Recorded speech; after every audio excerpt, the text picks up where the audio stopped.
हर खबर पर होगी आपकी पकड़।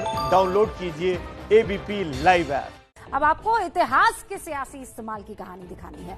सत्ता की राजनीति में इतिहास अपने हिसाब से समझा और समझाया जाता है, और इसीलिए जम्मू कश्मीर में इन दिनों इतिहास के एक ऐसे किरदार को जिंदा किया जा रहा है जिसके बारे में अब तक ज्यादा कुछ लिखा या कहा नहीं गया है।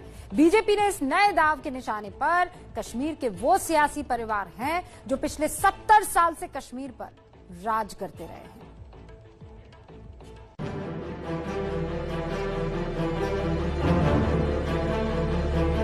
अक्टूबर 1947 में जब पाकिस्तानी सेना की तरफ से भेजे गए कबायलियों ने कश्मीर पर कब्जे की कोशिश की, उस वक्त तक औपचारिक तौर पर कश्मीर का भारत में विलय नहीं हुआ था। तब सबसे पहले कश्मीर की जनता ने ही उन कबायलियों का मुकाबला किया, लेकिन इतिहास के पन्नों में जब उस आक्रमण की कहानी लिखी गई तो जनता की जगह नेताओं के नाम चमकने लगे। अपनी अपनी राजनीति के हिसाब से अपने अपने हीरो चुन लिए गए। नेहरू की राजनीति में शेख अब्दुल्ला फिट बैठते थे तो शेख अब्दुल्ला कश्मीर के हीरो बन गए। लेकिन इस दौर में जब कश्मीर की एक नई कहानी लिखी जा रही है तो इतिहास के पन्नों से उन किरदारों को निकाला जा रहा है जिन्हें अब तक दबाया या छिपाया गया। उनको भरे चौराहों पर गोली से भून दिया गया। बारामूला के हीरो मकबूल की शहादत पाकिस्तान के सालों से चलाए जा रहे जिहाद होली वार के प्रोपेगेंडा को ध्वस्त करती है। जम्मू कश्मीर के उपराज्यपाल मनोज सिन्हा ने श्रीनगर के शेर कश्मीर इंटरनेशनल कन्वेंशन सेंटर में जिस मकबूल का जिक्र किया, उनका पूरा नाम मोहम्मद मकबूल शेरवानी है। मकबूल शेरवानी बारामूला के रहने वाले थे। 22 अक्टूबर 1947 को जब पाकिस्तानी कबायली कश्मीर पर कब्जे के इरादे से आए तो कश्मीर में महाराजा हरि सिंह की हुकूमत थी, जो ये तय नहीं कर पा रहे थे कि वो भारत के साथ रहें या पाकिस्तान के साथ। इसीलिए उस वक्त भारतीय सेना श्रीनगर में नहीं थी। ऐसे में कबायलियों को रोकने वाला कोई नहीं था। तब 19 साल के मकबूल शेरवानी ने कश्मीर को बचाने के लिए कबायलियों को रोकने की योजना बनाई। मकबूल शेरवानी ने कबायलियों का भरोसा जीता, उन्हें यह कहकर आगे बढ़ने से रोका कि भारतीय सेना बारामूला के बाहर तक पहुंच गई है। शेरवानी की बातों में आकर कबायली 4 दिन तक बारामूला में रुके रहे। इसी दौरान महाराजा हरि सिंह ने कश्मीर के भारत में विलय का फैसला किया और 27 अक्टूबर 1947 की सुबह भारतीय सेना उन कबायलियों को खदेड़ने श्रीनगर पहुंच गई। मकबूल शेरवानी, अगर आपको याद होगा, एक साहसी कश्मीरी था जिसने 4 दिन तक पाकिस्तान आर्मी को बेवकूफ बना के रखा और इतनी देर में हिंदुस्तान आर्मी आ गई। और अगर हिंदुस्तान आर्मी ना आती तो जो कत्लो गारत हजारों में हुई थी वो शायद लाखों में होती उस समय। तो मुझे लगता है इतिहास में ये चीज करेक्ट करने की बड़ी जरूरत है। इसी जमीन में जब ये कबायली यहाँ आए, और लकीली अल्लाह का करम है कि हमारे बारामूला के एक शेर जिनका नाम मुजाहिद मोहम्मद मकबूल शेरवानी है, अपनी जान का नजराना देकर इस रेड को उन्हें नाकाम कर दिया। तब से स्थानीय लोगों की नजर में मकबूल हीरो ऑफ बारामूला बन गए। लोग बताते हैं कि कबायलियों को जब यह पता चला कि मकबूल ने उन्हें धोखे से बारामूला में रोका हुआ था तो उन्होंने मकबूल को 14 गोलियां मारकर टांग दिया। तो उसको घसीट कर लिया गया है। उधर जो शेरवानी मेमोरियल है ना, वहां से उसको घसीट कर लिया और कबायलियों ने उसको कील लगाए। उधर पोल बिजली का पोल था, वो तो लकड़ी का बना था, उसमें वो कील लगाकर उसको वहीं शहीद कर दिया गया। मकबूल की शहादत की यह कहानी बारामूला के बच्चे बच्चे को सुनाई जाती है। फिर भी पिछले 70 सालों में यह नाम देश के सामने क्यों नहीं आया? क्या इसलिए क्योंकि शेरवानी उसी नेशनल कॉन्फ्रेंस के कार्यकर्ता थे जिसके नेता शेख अब्दुल्ला खुद कश्मीर के हीरो बनना चाहते थे? क्या इसीलिए कश्मीर के इतिहास में शेरवानी जैसे किरदारों को दफन कर दिया गया? National conference, PDP, Congress, BJP, इनका तो यही एजेंडा रहा है। जो भी कोई अच्छा काम करता है तब तक उनको पूछते नहीं है, तो उसके बाद क्या करते हैं कि उनको अपना टैग देते हैं। मुझे लगता है कि वो पॉलिटिकल एक कॉन्फ्लिक्ट बेनिफिशरीज रहे हैं और मुझे लगता है उनमें से किसी ने अभी तक शहीद जो है मकबूल शेरवानी साहब के घर वालों के साथ खराज तहसीन, खराज अकीदत या उनकी इज्जत अफजाई नहीं की होगी। इतिहास में कौन चमकेगा और कौन नहीं, ये इस बात से तय होता है कि किसके नाम से किसकी राजनीति चमकती है। इसीलिए इतने सालों तक कश्मीर के इतिहास में अब्दुल्ला और मुफ्ती परिवार चमकता रहा।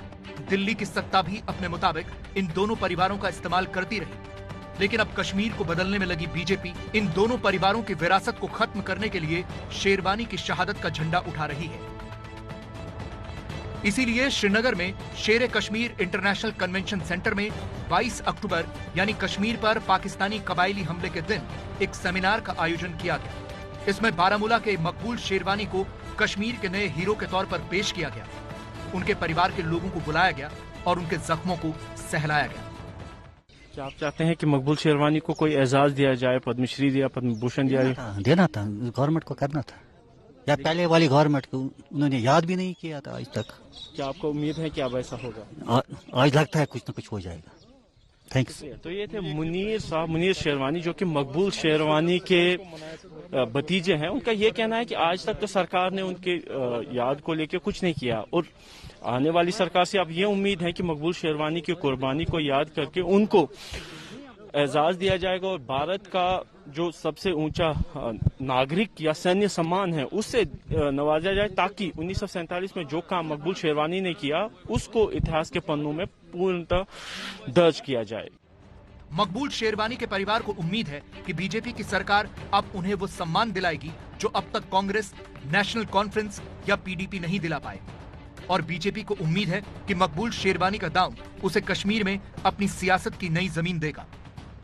कांग्रेस ने हमेशा जो वीर है, जिन्होंने हमेशा देश के लिए कुर्बानी दी है, जिन्होंने जम्मू कश्मीर के लिए कुर्बानी दी और जिन्होंने अपनी जानों की नजराना हमेशा देश के लिए दिया, उनको कहीं ना कहीं हमेशा उन्होंने इग्नोर कर दिया है। और मकबूल शेरवानी भी उनमें से एक है जिसको कांग्रेस आज नहीं पूछा। लेकिन भारतीय जनता पार्टी का हमें जहाँ तक ताल्लुक है, देखिए हर साल हम इस शहीद का जो दिन है वो हम मनाते हैं। टाउन हॉल बारामूला में जाके हम मकबूल शेरवानी साहब को वहाँ खराज अकीदत पेश करते हैं और हम सपोर्ट कर रहे हैं कि शहीद मकबूल शेरवानी को भारत रत्न का अवार्ड दिया जाए, उनको भारत रत्न करना दे, क्योंकि उन्होंने अपनी जो जान दी है वो जम्मू कश्मीर को दी और मुल्क की एकजहती और जम्मू कश्मीर की अखंडता और भारत की अखंडता के लिए उन्होंने अपनी जान दे दी। सवाल तो ये भी है कि इतिहास को पलटने या इतिहास को नए तरह से लिखने के इस खेल में कौन सही है और कौन गलत, इसका फैसला कौन करेगा? क्योंकि जिन मकबूल शेरवानी को बीजेपी हीरो ऑफ बारामूला बताने में लगी है, उन्हें लेकर कुछ इतिहासकारों की राय अलग है। सैन्य इतिहास के जानकार मेजर जनरल गोवर्धन सिंह 1947 में कश्मीर के महाराजा हरि सिंह की फौज में लेफ्टिनेंट थे। सुनिए मकबूल को लेकर उनका क्या कहना है। ये ठीक है, उसने कहा कि इंडियन आर्मी आ गई है, तो उसका कितना असर हुआ होगा? इंडियन आर्मी दूसरे दिन तो आएगी। वो उन्होंने भी लूटना था, वो लूटते रहे। पर ठीक है, हम ये नहीं कहेंगे कि शेरवानी ने, हम चाहते हैं कि बहुत से शेरवानी पैदा हों और उसकी हम इज्जत भी करते हैं, लेकिन ये नहीं कि वो शेरवानी की वजह से ही कश्मीर बची है। सवाल यही है कि ऐसे कितने मकबूल शेरवानी इतिहास में दबे हुए हैं और ऐसे कितने मकबूल शेरवानियों को सियासी जरूरतों के मुताबिक बनाया और खत्म किया जाता है। सत्ता के खेल में 70 साल से यही होता आया है। नेहरू कांग्रेस की सियासत का चेहरा बने तो बीजेपी ने पटेल की विरासत पर कब्जा कर लिया। कश्मीर के लिए कांग्रेस ने शेख अब्दुल्ला का इस्तेमाल किया तो बीजेपी ने श्यामा प्रसाद मुखर्जी को खड़ा कर दिया। इतिहास को अपने हिसाब से पलटने के इस खेल में इतिहासकार भी सत्ता का मोहरा बनते जा रहे हैं। श्यामा प्रसाद मुखर्जी का तो कश्मीर से कोई ताल्लुक ही नहीं था, वो तो बंगाल के थे। न राष्ट्रीय आंदोलन से उनका कोई संबंध था। शेख अब्दुल्ला तो मुस्लिम कॉन्फ्रेंस थी, उन्होंने नाम बदला नेशनल कॉन्फ्रेंस का, इंडियन स्टेट पीपल्स मूवमेंट में शामिल किया अपने आंदोलन को, राष्ट्रीय आंदोलन में उनका इतना असर था। इतिहास को अपने हिसाब से समझने और समझाने का ही नतीजा है कि बरसों बाद बारामूला के मकबूल शेरवानी जैसे किरदार सामने आते हैं और अचानक उन्हें भारत रत्न देने की मांग शुरू हो जाती है। बीजेपी के इस जाल में कांग्रेस भी फंस चुकी है। उनको तो अवार्ड मिलना ही चाहिए, मिलना चाहिए, क्योंकि वो तो मेमार है इस देश के, खासकर जम्मू कश्मीर के, जिन्होंने अपनी जान गंवाकर इतना बलिदान समझ लीजिए, सैक्रिफाइस दी है उन्होंने। वो क्या बोलने वाली बात है? वो तो सवाल ही नहीं है। लेकिन कश्मीर के जिन राजनीतिक परिवारों के खिलाफ बीजेपी ने शेरवानी को खड़ा किया है, उनके मुंह पर ताला लग गया है।